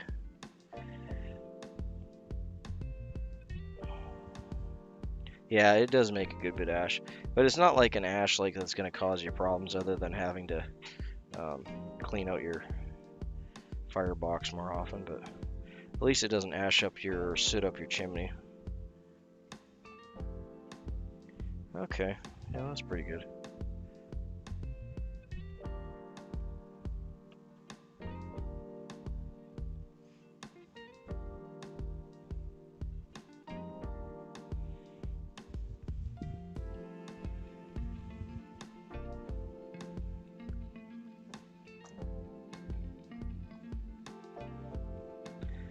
Yeah, I don't know if it's just like the anti-inflammatory properties from the mullein that causes your ear canal to maybe open up more, or relax, or what, but like it's crazy. It really amplifies your hearing. I was blown away. I was not expecting it to work really kind of at all, but it worked really well.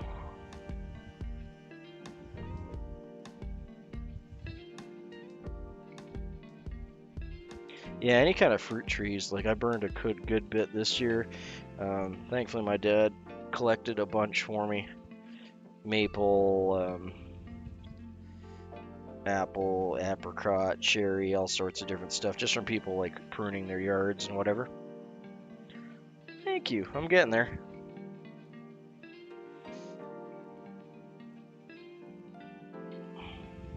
Yeah, I don't have to worry as much about that anymore. The pesticide thing, because they outlawed them in BC here. Oh, what has it been? Almost more than a decade now, I guess. But you really can't spray any nasty pesticides anymore, which is probably a good thing. And that's not something I even like really paid mind to be honest. I probably should have, but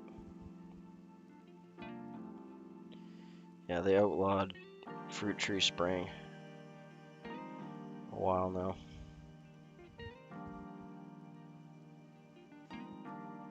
Probably a good thing.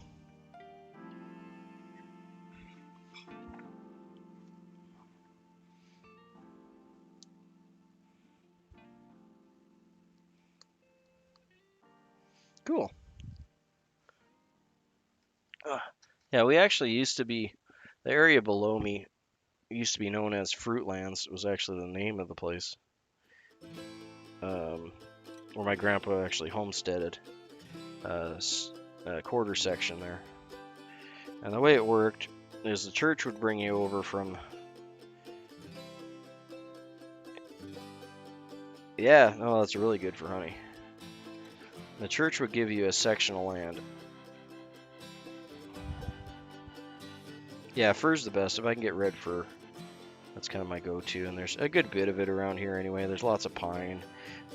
We have the spruce pines, which are useless. Well, I've burnt some just because it was available and easy to get, but like I can go through a cord of balsa spruce in like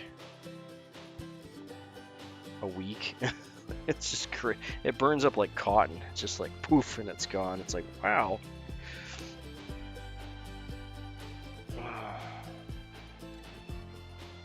I actually got a bunch of it from a neighbor that was making furniture. He was making like beds and like king size beds and stuff out of it, which would make sense because it's nice and light, so you don't have to haul around.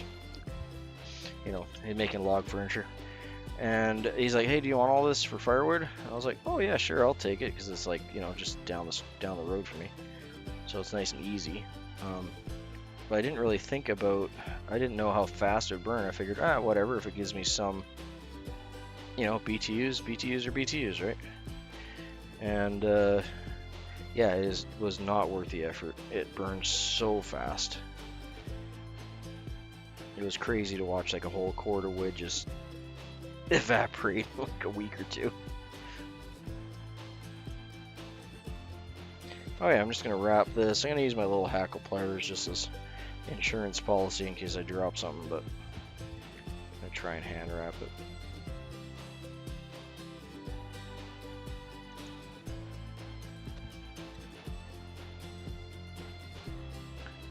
We probably should have thrown a half hitch in there.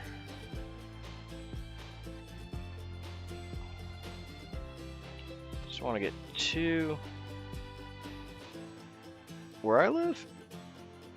Or just like, you mean on the channel or what? Yeah, there's gobs of fly tying groups here. They actually even teach fly tying in our local high schools. That's an elective you can take, which I think is pretty cool. Did that jump on me? No, I think I'm okay. Yeah, the last couple years they've been doing a fly tying elective course in high school, which I think was cool. Shows you how many fishermen we have in the area here. Although I think it was probably one of the teachers' ideas so they could get some more fly tying in. Not a bad idea, mind you. Okay, I'm gonna get this first 2 wraps like right behind this wing. 1 to hold it in place and 2 to push it back a bit.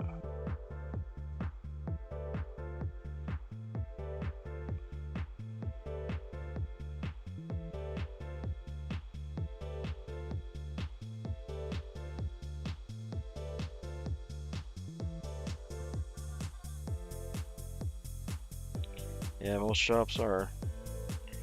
Well, I can understand it now, just the cost of everything's gone up so much, right?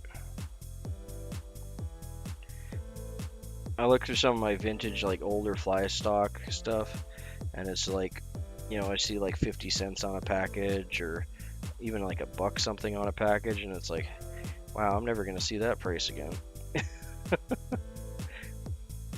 Things have just gone up.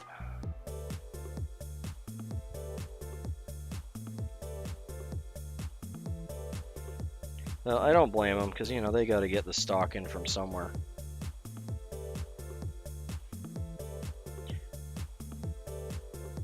Yeah, I mean, I don't think, like, I had this conversation with my kids, and my overall take is that they shouldn't take the course, just because, well, one, I can just teach them myself, and there's probably better things they could be spending their time on in school, anyway. But I think it's a good elective for kids that would never get exposed to it, right? Because not only are you exposing them to the craft of fly tying, but they're gonna go out in the world and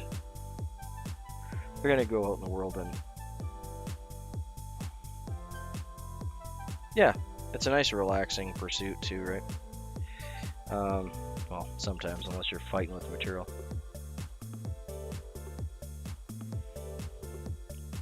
Yeah, that's the thing, they gotta pay rent and electricity and all the other fun stuff that comes with everything. There we go.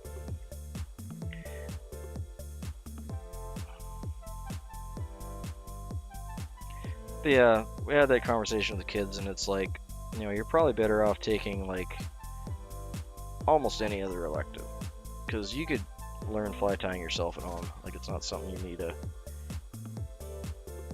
3 or 4 hour a day class for 6 months on, you know. But I think the benefit of it to those kids that wouldn't be exposed to it normally would be the time that you spend afterwards out in nature, and the fact that you're making something with your hands, right? That part's the important part, not necessarily that you're learning fly tying. I am still glad that they provide it as a service, though.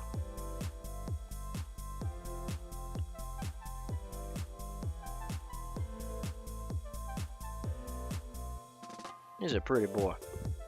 Alright, we'll get, I didn't whip finish this yet, did I? No, I just did the half hitches.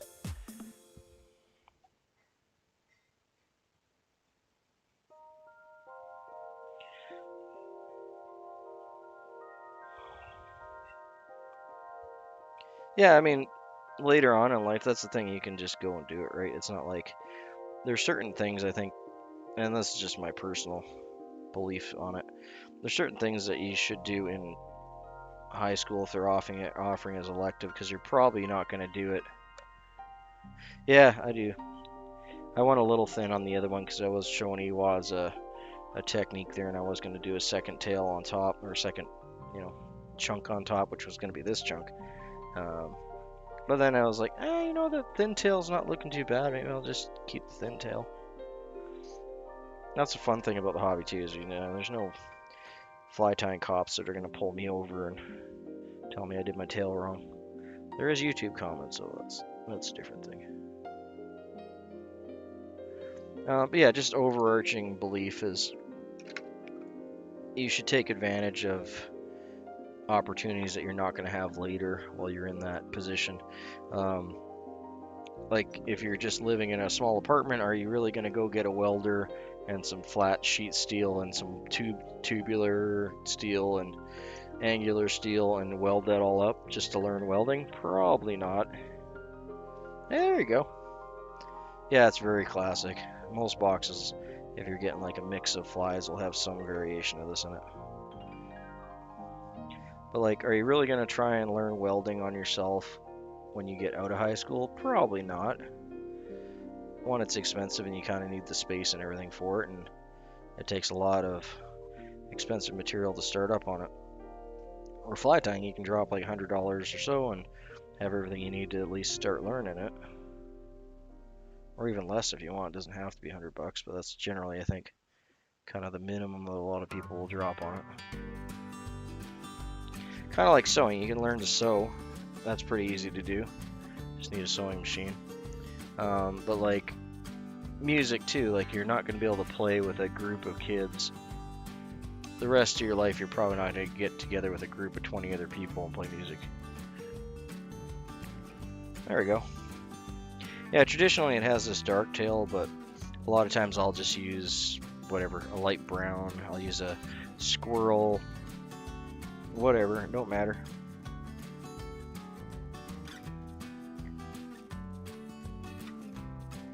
A little bit on the wonky side. Let's see if we can straighten you out. That's a little better. Alright, so that's Royal Coachman.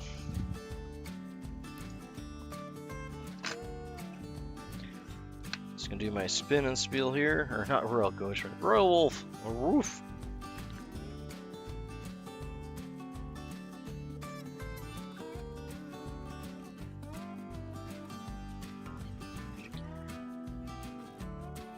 And the vise today, we have a Royal Wolf. This is a very classic pattern. We've used some bucktail for the tail on it. Traditionally, it would be a moose mane, and some peacock curl up for the first bump, and some red uni floss single strand for the center red section. Some more peacock for the thorax section. Some reddish brown hackle, just your classic red hackle or red brown hackle, and some calf tail up front for the wings. It's really messy, but it just makes those classic Royal Wolf messy wings that just really make the fly, in my opinion. Excellent little pattern. You should definitely have these in your box. Different sizes, different variations. They're just a trout killer. They're going to produce for you every time. Wonderful little thing. Excellent for creek fishing if you're fishing by the mouth of a creek in a lake. It's just an excellent attractor pattern to get those trout to nail it, especially for brook trout. Wonderful little thing. Add a couple to your box, eh?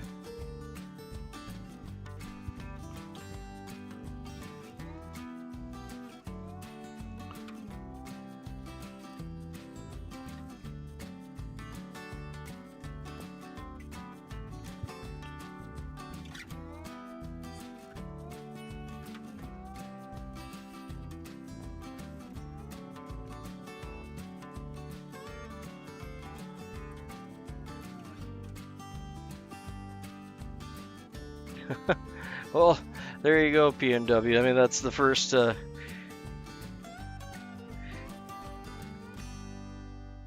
Yeah. I mean, that's where you all start, though, right? Gluing stuff together. I mean, hats off to him for trying. At least he put the effort in. But yeah, I'm just saying, like, they offer some stuff in high school that you're likely, for the average person, it feels like you're going to be able to do it whenever, but you're probably really not. You know, you might, but you may as well take advantage of it while it's right in front of you. And maybe for a lot of people, fly tying is one of those things, right?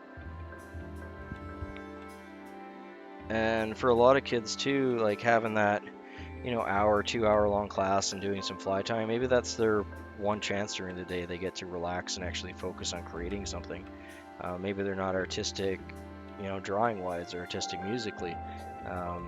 So there's a lot of benefit I could see there.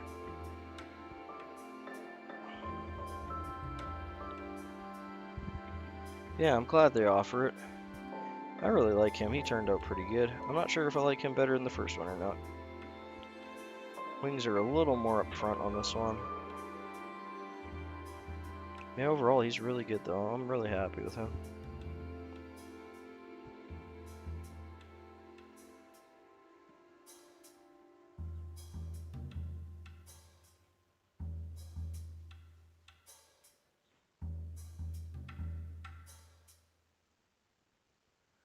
Huh. I don't know. I mean, I've done irrigation stuff. I can't think of how you would really screw that up gluing it other than not putting the primer on correctly or something. Or putting too much primer on. I guess you could really melt the pipe up.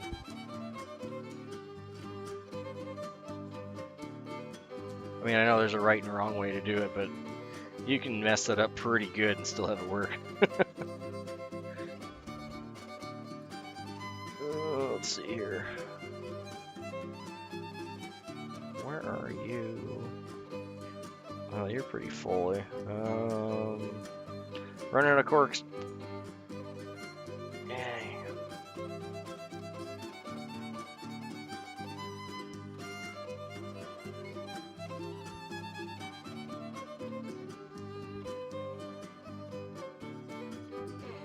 Oh, okay, he put it on the wrong end. Okay, yeah, I guess you could do that, couldn't you? I just wouldn't think that people would actually do that, but I suppose, yep, if you're not paying attention, you definitely could.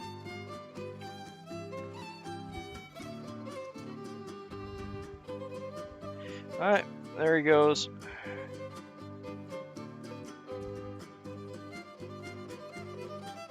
Yeah, that's true. I mean, especially for, I mean, it depends on your water pressure, but it might still work. If you're doing low pressure, like drip line stuff, like whatever. I bet. Okay, guys, I'm going to grab some breakfast. That's our last fly for right now anyway. I might come in a little bit later. I just want to thank you all for hanging out. Ewad's good to have you in, mate. P&W. Oh, and P&W too. I meant to mention this before. I'm sorry if I didn't say hi to you on the other live there. I do have. That's always been an issue for me, saying hi to everyone.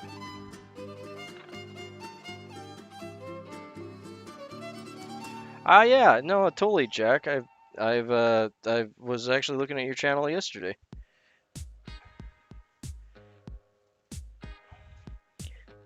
You've been working on it pretty good, mate. Yeah, everyone, Jack, I think he's sitting around, what were you sitting around, 20-something, 30-something subs? Yeah, if you guys want to jump off the stream here and go check out Jack's fishing channel there.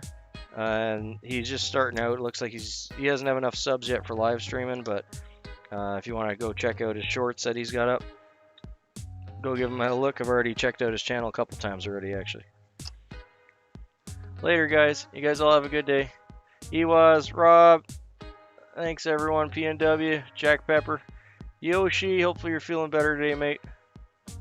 Y'all have a good one.